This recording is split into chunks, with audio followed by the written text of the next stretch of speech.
I would like to say a few words about myself, but before I do that, I would like to share my screen because I will have presentation. Let me just try it out. Okay. Can you see my presentation right now? Yes. Okay, fantastic. That's very good.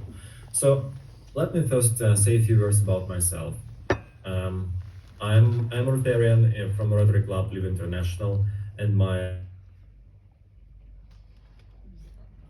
in a very special place on the Ukrainian territory, in the Crimea. And as a Rotaractor, I was a charter president, and our club received a charter in the Livadia Palace, that is the former summer residence of the last Russian Tsar Nicholas II, and also it is the venue of Yalta Conference that took place in 1945, where Stalin, Churchill, and Roosevelt decided the destiny of post-war Europe. Right now, we are living in a very historic period of time in the whole Europe, and right now, the front line in Ukraine is 1,500 kilometers, and the fights are carried in the air, on land, in the forest, at sea, literally everywhere in the frontline regions in the east of Ukraine, in the southeast of Ukraine. And our role of Rotarians in Ukraine is to do everything that is possible to unite and to consolidate international support in order we could show that the leadership of Rotarian can do a real difference and can change the world. And today I would like to share with you what we are doing in Ukraine during the wartime.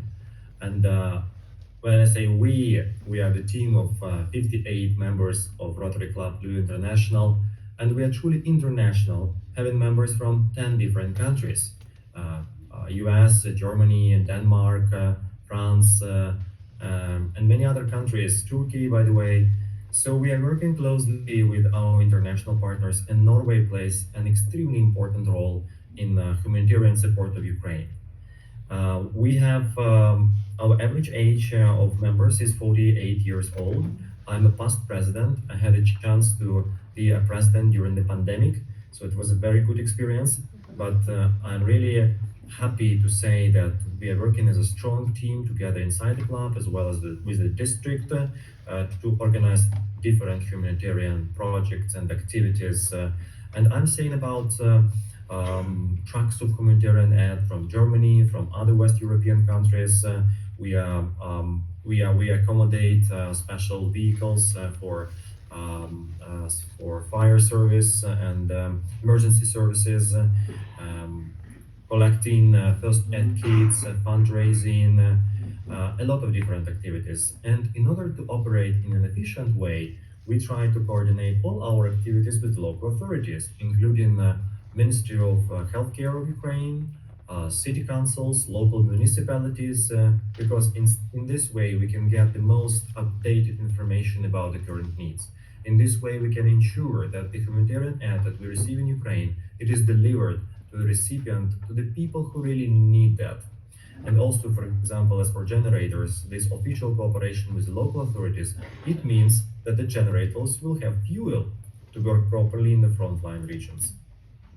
Here on the slide, you can see one of the first shipments from Norway to Ukraine from our friends and partners, Rotarians in the south of Norway. It was one of the first trucks literally 1 year ago. And for the whole year of war in Ukraine, we received a lot of support from Norwegian clubs. Items for first aid kits, and the quality of all these items was very high. And I can tell you for sure that these simple items, they saved a lot of lives in the frontline regions of Ukraine. These are just a few examples of our operations, and just to reflect a little bit, these are like approximately 1 year ago in one of the warehouses. One of our members of our club is an owner of a logistics company, and she has a big warehouse and trucks, so we sometimes use them to bring humanitarian aid to Ukraine and also to deliver it to the frontline regions. When the war started, very little transportation companies agreed to go to Kharkiv, to Dnipro, Zaporizhia, because nobody knew what can happen. But now situation is more or less okay, and we have very good network of local partners who can deliver generators to the recipients. And actually, the generators that you were to the project of the generators where your clubs contributed, those generators were also delivered by the trucks from our club member. So, because of the rapid strides on power plants and the very bad situation with electricity, some organizations in Ukraine suffer a lot, and it was actually just yesterday. Then Lviv area was attacked by 3 times by drones, and some objects of critical infrastructure have been damaged. And if we speak about the frontline regions of Kherson, Dnipro, Zaporizhia, situation there is even worse. So almost shelling almost every day, and this is the reality that where people live. And here on the image you see a local elderly house left without electricity for a long period of time, and here you can see how they cook for 600 residents in this elderly house. 200 of those residents are confined either to bed or to wheelchair, and also there are some internally displaced people. So this is one of the places where that really needs support. Another aspect of the local life in Ukraine is the need for children to go to the bomb shelters. I'm talking about kindergartens, schools, universities, and when these organizations left without electricity, it's a big stress and drama either for kids and also for their parents, because without electricity there is no internet connection, and parents cannot reach out to the kindergarten staff, so they're worried about their kids. It's cold inside, and it's impossible to organize warm, hot meals because everything is connected to electricity. This is how children come to kindergarten during air alarm. So you see also the condition of the bomb shelter is not really the best. This is one of the areas where our club operates as well. So obviously, generators, power units was an urgent need, and I'm super happy to be able to serve in this project. And Oslo Rotary Club is one of our key partners, and I had a chance to coordinate our current activities with Jostein and also with your team partially. Our club, before the project of 300 generators from Norway, was also involved in this kind of activities, and you can see some images of deliveries of generators to local kindergartens. So we had already some kind of experience and expertise to deal with this project, and we used that in order to organize everything smoothly for the project Power Ukraine.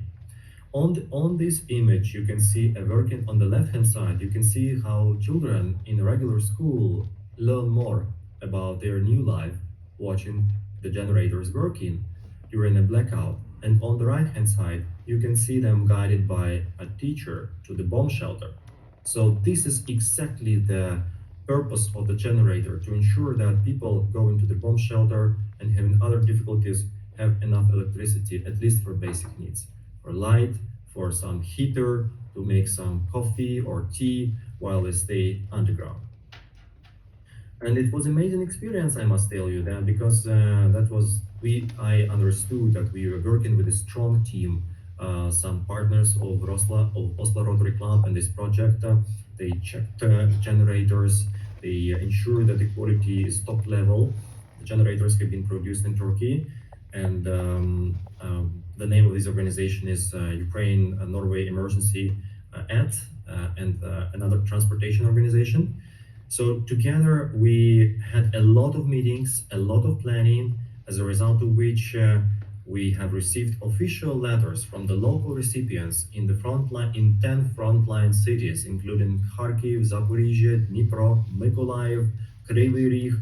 These are exactly the cities that needed our support, where the situation with electricity was really bad.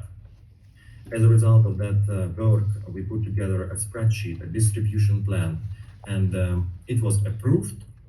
And we actually, this week, in the beginning of this week, we have already finalized the delivery of all the generators to the recipients as originally planned. Here you can see one of the images of delivery to the warehouse of Ministry of Health of Ukraine. And later, those generators, originally they were sent to Kiev, and then from Kiev they were sent to Sumy and Chernigiv, the frontline areas where unfortunately not many companies, not many vehicles can go. But the Ministry of Healthcare ensured delivery, and I know that the doctors have already received them, and they are super, super happy. Very soon, I will share some fresh images from that very delivery. And this is another destination that is Poltava, located in the east of Ukraine. All the generators have been delivered.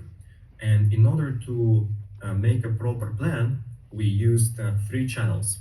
First, three sources of the needs. First, Ministry of Health of Ukraine. Second, local authorities, directly local municipalities. And third, Rotaryclubs. And we combined all this information and planned delivery. Like, for example, to Poltava, we delivered 35 generators, and then later will be distributed by the members of local Rotary Club and local medical organization to where it's mostly needed. Another delivery to Kherson. Here you can see an image of a local Rotarian who is also director of Kherson Theater. Kherson was occupied by Russia for a long period of time, finally liberated, and now we have a chance to help this liberated territory of Ukraine with generators. So thank you so much for this incredible support and assistance. Another delivery to Mykolaiv. Finally, when Kherson was liberated, situation in Mykolaiv improved. But before that, the front line was just 20 kilometers from Mykolaiv. It was very challenging to go there. Once our team went there, so like they were there on the very same day of rocket attacks, but thankfully, fortunately, nobody suffered. But this is how we delivered it to Mykolaiv. Everything went well. They are super happy, and they have very good experience of delivering to smaller communities.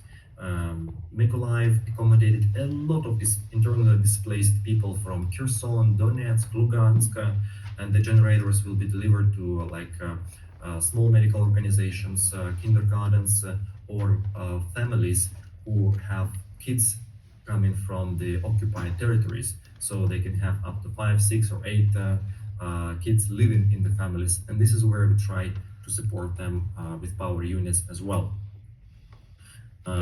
Just some more images from Mykolaiv. And actually, all the recipients of the project Power Ukraine have already received all their generators. So thank you so much for this for your incredible contribution in this project. It is finally completed. The generator is delivered, and we'll just keep you posted about all the further installations, how the generators are being worked, and how they help the local communities. And hopefully, in a certain period of time, we'll provide additional report so that you could see all the generators in operation. So thank you for that. I think it's worth